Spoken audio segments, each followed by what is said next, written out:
दोस्तों नमस्कार, आप सभी का बहुत बहुत स्वागत है मेंस एजुकेशन यूट्यूब चैनल पर।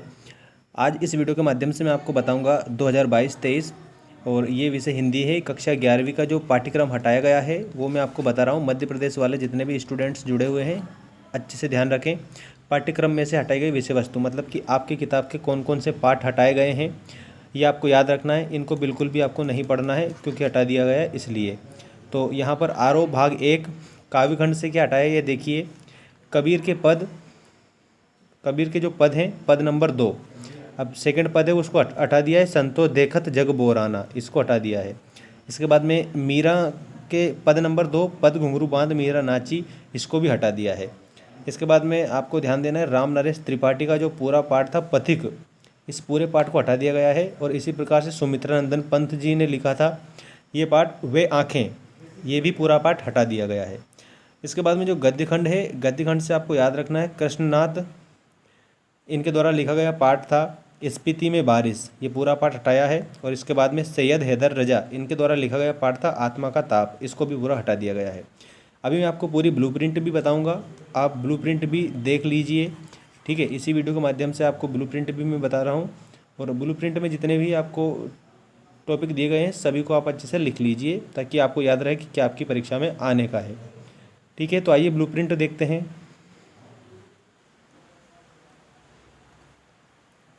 देखिए इस ब्लूप्रिंट में आपको यहाँ पर ध्यान देना है कि जो आरोह का जो काव्यखंड है, काव्यखंड से पद्य साहित्य का इतिहास एवं प्रवृत्तियाँ आपको याद करनी है, कवि परिचय याद करना है, भावार्थ याद करने, संदर्भ प्रसंग सहित व्याख्या और काव्य सौंदर्य। इसके बाद में सौंदर्य बोध भाव एवं विषय वस्तु पर आधारित प्रश्न मतलब कि आपके जो पाठ हैं उनसे रिलेटेड प्रश्न भी आपको देखने को मिलेंगे। 17 नंबर की ये पूरी इकाई है जिसमें 6 अंक के एक अंक वाले प्रश्न पूछे जाएंगे और इसी प्रकार से 2 अंक के 2 प्रश्न पूछे जाएंगे, 3 अंक का 1 प्रश्न पूछा जाएगा और 4 अंक का 1 प्रश्न पूछा जाएगा। कुल इसमें 4 प्रश्न आपसे पूछे जाएंगे जो कि यहाँ पर आपको दे रखे हैं। इस प्रकार से ये जो आरोह भाग 1 काव्यखंड है ये आपका 17 नंबर कंप्लीट हो जाएगा। इसके बाद में आपको ध्यान रखना है जो पेपर है तो 80 नंबर का आएगा, ये ध्यान देना है, अच्छे से याद रखिए। और काव्यबोध से क्या क्या पूछा जाएगा ये ध्यान रखिए। काव्य के भेद, प्रबंध एवं मुक्तक काव्य के भेद आपको याद करना है उदाहरण सहित। इसके बाद में रस, परिचय, परिभाषा, अंग, प्रकार एवं उदाहरण याद करने हैं। इसके अलावा अलंकार का परिचय, उसके प्रकार और अलंकारों में याद करने हैं आपको वक्रोक्ति अलंकार, दृष्टांत अलंकार, उदाहरण एवं विशेषोक्ति अलंकार आपको याद करना है।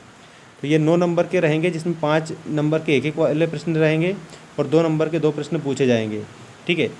छंद जो है इसका परिचय एवं प्रकार आपको याद रखना है, रोला एवं मुक्तक छंद याद करना है, गजल वाला जो है वो याद करना है आपको, शब्द शक्ति परिचय एवं प्रकार, शब्द गुण परिचय एवं प्रकार, इसी प्रकार से बिंब विधान भी आपको याद कर लेना है।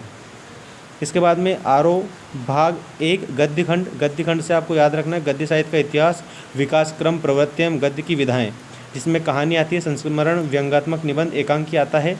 ये 17 नंबर की आपकी इकाई रहेगी और इस प्रकार से आपके प्रश्न पूछे जाएंगे मतलब कि 6 आपके एक नंबर के रहेंगे, 2 नंबर का 2 प्रश्न रहेगा और उसके बाद में 3 अंक का 1 प्रश्न रहेगा और 4 अंक का 1 प्रश्न रहेगा। इसके अलावा लेखक परिचय रहेगा, व्याख्या, विषय वस्तु एवं विचार बोध पर आधारित प्रश्न पूछे जाएंगे। बाकी आप भाषा बोध से भी क्वेश्चन देख सकते हैं। भाषा बोध से 12 अंक का भाषा बोध रहेगा जिसमें शब्द, क्षेत्रीय, तकनीकी एवं निपात शब्द, शब्द युग्म एवं उनके प्रकार, वाक्य परिचय एवं अर्थ, प्रकार, रचना के आधार पर, दोनों के आधार पर पूछे जाएंगे, अर्थ के आधार पर भी, रचना के आधार पर भी, वाक्य शुद्धिकरण, वाक्य परिवर्तन, मुहावरे, लोकोक्तियाँ, राजभाषा, राष्ट्रभाषा, भाव पल्लवन, सार, संक्षेपण, विज्ञापन लेखन, संवाद लेखन एवं अनुच्छेद लेखन। तो ये 12 अंक की पूरी इकाई रहेगी आपकी। तो आज इसको अच्छे से आप कंप्लीट करेंगे। इसके बाद में जो वितान है इसमें से आपको याद रखना है 7 अंक की रहेगी ये। अभिव्यक्ति माध्यम में से भी 7 अंक के क्वेश्चन रहेंगे। अपठित गद्यांश जो रहेंगे उसमें ये 3 अंक का रहेगा, 1 प्रश्न पूछा जाएगा। पत्र लेखन ये 4 अंक का रहेगा, 1 प्रश्न पूछा जाएगा। निबंध लेखन भी 4 अंक का रहेगा, 1 प्रश्न इससे पूछा जाएगा। तो ये 11th वालों का सारा जो ब्लूप्रिंट था ये आपको बता दिया है, इसी के आधार पर आप पढ़ेंगे। Thanks for watching, take care all of you.